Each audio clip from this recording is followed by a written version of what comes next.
Let's talk about Underdog Fantasy. Underdog Fantasy is the best and easiest place to play fantasy football for big cash prizes. On Underdog Fantasy, you just draft. No need to worry about waivers, lineups, or injuries. Underdog handles it all for you. Go to UnderdogFantasy.com or download the app, draft a season-long best ball team, and that's it. No in-season management. They're going to give you $25 when you sign up so you can take a free shot at a $1 million grand prize in their fantasy football tournament. That's right. You can get a free $25 in bonus cash on Underdog Fantasy if you use the code Keim, K-E-I-M, when you make your first deposit. I love Underdog because it's just so easy to use. The mobile app is slick. The website is user-friendly. So do what I've been doing. Go to UnderdogFantasy.com, join a league, draft a team, and that's it. You're good for the season. Remember, go to UnderdogFantasy.com, the App Store, or the Google Play Store. Sign up with the code Keim, K-E-I-M, and get a free $25 in bonus cash. Empire.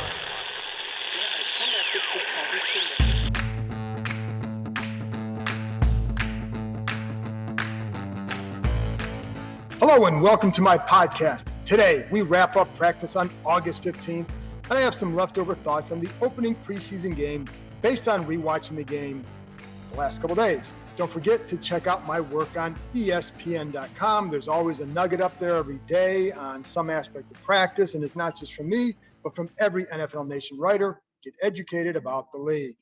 Let's get to it. I didn't talk much about Sammis Reyes after the game, but rewatching the preseason opener for a first time, he did a really nice job. Yeah, he was rough catching the ball, and that's what we've seen in practice. His hands aren't the greatest yet, and we now just have to see how he develops there, because I think it does take some time to do so. I do think overall he's steadily improved in this area. Does not yet have a wide catch radius, and I kind of noted that on a one throw today in practice where to extend his arms, didn't get the ball, and we really haven't seen him do that. The ball isn't on top of him. It's really kind of 50-50 at best. That's why it was good to see him after practice working in the jugs machine. Said he caught 400 balls, but what I liked is that all of them were forcing him to reach out wide. At his size, if he develops a wide catch radius, he could be a big help, like a Logan Thomas, who he uses every inch of his size. That's what if you have a size advantage, don't make like I always tell a guy that you coach in basketball, don't make yourself small. I think Reyes has to play bigger in this area, but that's why he's working on extending his arms and catching the ball. Right now, I like his approach. He takes everything as a lesson and a way to learn. So he did an excellent job with some drive blocks against the Pats and on one double team in particular with Sadiq Charles, but he also badly whipped on a block when he had to move behind the formation on a run play. Just really took a bad angle, kind of dipped his shoulder, looked awkward. He did say, I asked him about the play today, and he did say it was about taking the right angle, which I agree with. You take a flatter angle, he kind of rounded it, and now you're in a position to maybe drive the guy. I do think it's going to be a little bit harder for him to learn how to be physical on the move when you got all this stuff going on in your head about taking the right step and taking the right angle, et cetera. When you're driving off the ball, it becomes just a physical presence. So he's got that. He had that down the other night. Let's see how he progresses. I love how coachable he is, and that is obviously going to help. I bring up tight ends because Tamarick Hemingway did not play well. He missed practice Sunday with a concussion. I don't know when he'll be back, but in the game against New England, he was bad. I know they liked him entering camp, and I know they liked what they were seeing early in camp in that move tight end role. They felt he could do that, but he got steamrolled on one block and driven back on another. Those are just two that I point out. I don't see him being much of a help based on that, and I do think depth is a concern here. Now, if he progresses and has a good finish, sometimes you learn how to, where you're using your hands and maybe to be able to absorb some of those blocks better. That's all good, but I still have some concerns about the depth. Reyes is still raw. It was a good first outing, but there's a long way to go. I don't think this moves up his timetable. John Bates had some moments where he was okay, others where he's still learning. He's a rookie. I do think he can have a role here, but they need another solid backup. We'll see if Ricky Seals-Jones can win the job. Before camp, I had Hemingway on my, before camp, I had Seals-Jones on the 53-man roster. then switched to Hemingway after a few things I'd heard.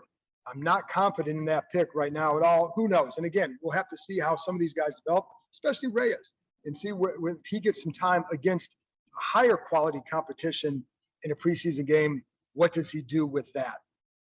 With Dustin Hopkins, I asked Ron Rivera Sunday about not bringing in extra competition. I was speaking more in general of his philosophy of challenging kickers. Some guys don't like to bring a second kicker into camp unless there's an obvious, if they feel there's an obvious need to have that competition.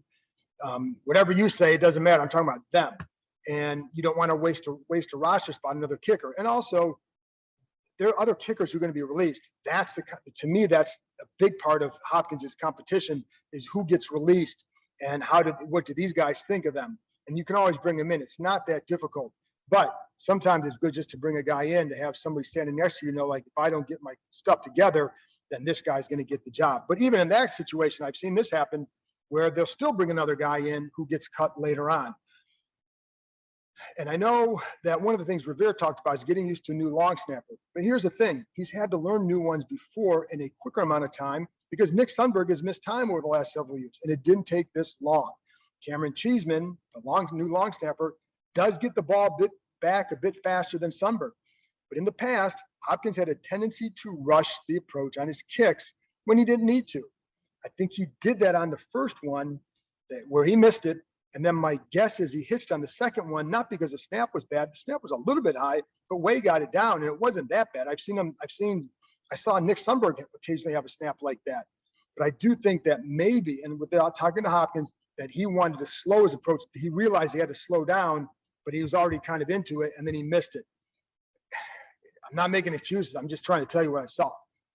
But I think that's an issue as well, regardless. So it doesn't matter what the reasoning is. It's still an issue.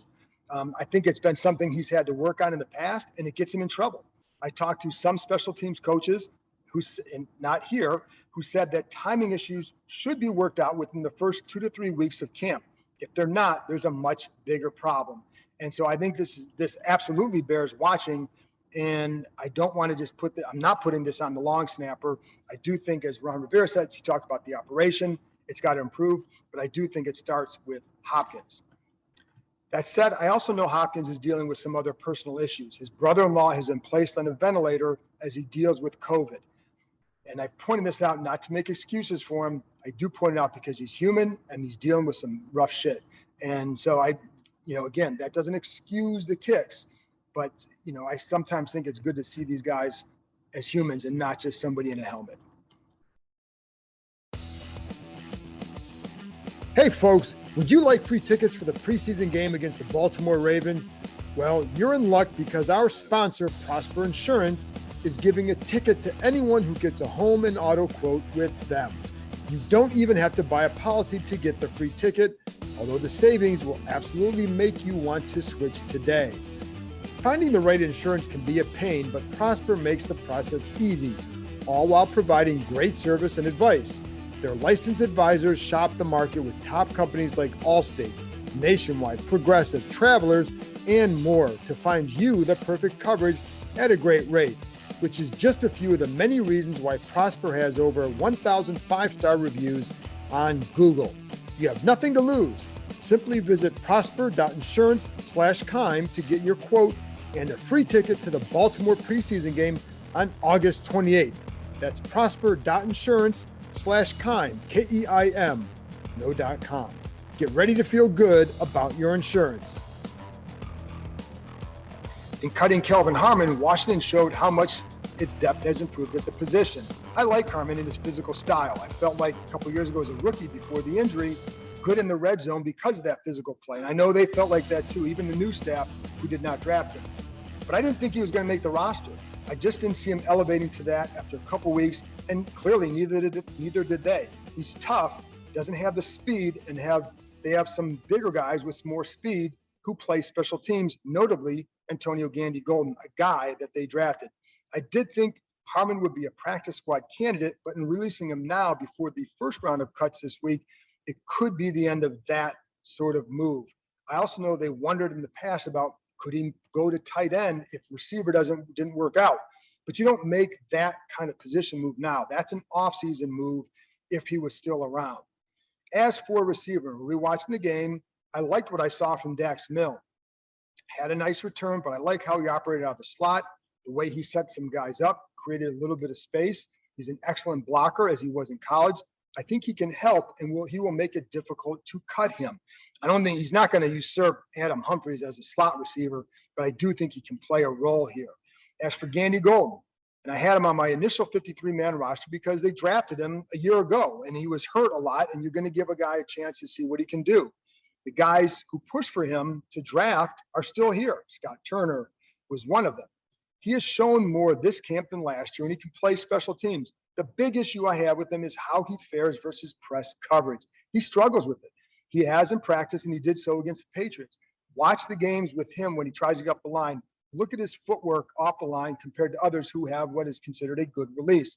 His feet just aren't fluid. They're a little stiffer, not as quick as some others, and I think that gets him into trouble because you watch the corners, they're not falling for any of the fakes or any of the stems. They're patient. They're basically saying, I know you're not going to beat me with that because you're not fooling me. I'm going to be patient. I'm going to watch your feet. When you get that cut, I'm going to be there with you. And that's what kind of is going on. But doesn't mean he can't help because not everybody's going to play press all the time. But it is something that will, to me, limit the kind of role he could eventually have if he doesn't improve there. Jaret Patterson got more with the twos and even the ones a little bit today. I don't view that as him being able to unseat the top three, but I do see it as them giving him reps against a higher caliber of defender to see more of what he can do. I did like that, and I watched some of the one-on-one pass pro drills that he had one really nice set, and I forget who it was against, but it was progress because that's an area that you're going to have to absolutely improve in if you want to get some actual playing time. Again, the key with him will be how he fares against better competition during the preseason game to see if he's ready to contribute now. I know Rivera said he'd get him some work as a returner. When I saw the kick returners working today, he was one of the up blockers who was back deep. I think the guy he was paired with maybe was Dax Milne, maybe who was back deep. But Patterson was one of the two up back blockers in that role. Speaking of the pass pro work, I saw going back to John Bates. He had an issue here getting beat to the inside, and I've seen this before. I also see that he takes a real wide base, and I think they asked him to based on how he sets, it's a little bit more of a vertical set, and I saw his shoulders are a little bit more perpendicular to the line. I think that gets him in trouble in his ability to react to a counter move. So he struggled with this area in college as well.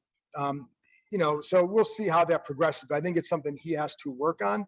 In that same drill, I saw Reyes get beat wide by Cole Holcomb. He allowed Holcomb to get into his chest as he turned the corner, and he really couldn't redirect him. More lessons for him to learn. And same with Bates. I mean, this is all a learning thing for him. The guy's rookie. But I do think if you're looking for guys who can jump out or who can contribute as a tight end, I think there's still a lot more to learn here behind Logan Thomas. I've never bought into this quarterback competition. I think Ron Rivera just wanted to make sure that Ryan Fitzpatrick did not feel 100% comfortable, even if we all know the deal. Taylor Heineke just doesn't get much work with the ones. And again, that's how you're going to judge this. However, one reason you won't see any one-on-one interviews with Fitzpatrick anytime soon is because he knows he hasn't officially been named the starter and does not want to go around assuming anything and possibly upset Ron Rivera in any way. So he's respecting the situation and the competition, even if we know the real score. Eric Flowers received more work with the first unit today. They're starting to alternate Flowers and Wes Schweitzer. Both are physical, kind of cool either way. Not that they're going to ask me. I think they both have their flaws. I think both play physical in the run game. Receiver Cam Sims made a nice leaping catch in the back of the end zone today with the second unit on one drill. It's aligned almost in a tight end roll, kind of a nasty split to the right to the left of the left tackle. They do like throwing the back of the end zone to tight ends, and having a taller receiver who can go up there and get it provides an advantage as well. Actually, Sims scored twice on such a play today, one time taking a pass from Ryan Fitzpatrick later in the practice in a red zone drill. Again, having a guy like Sims and Logan Thomas enable the quarterback to throw the ball up where no one else can get it. Heineke did that in the first one. Only Sims had a chance. And Fitzpatrick did so on the second. On the second one, it came one play after rookie Jamin Davis made a nice leaping interception and a throw to Thomas, a nice athletic play. I still think that Davis's head is a bit clouded with all they wanted to learn. And if he wants to play Mike, that's what it's going to take. I think what it requires, though, is patience and time. I did see him attack the line on one run play, beating the blocker to the hole. He did not do that against the Patriots. When he's playing, and on this run today, what I liked is he took a read step, and then he immediately got to the hole. I thought that was a good job reading the play properly and then reacting. That's what you want to see from him. When he's playing his speed, that's what they hope to see more of from Davis.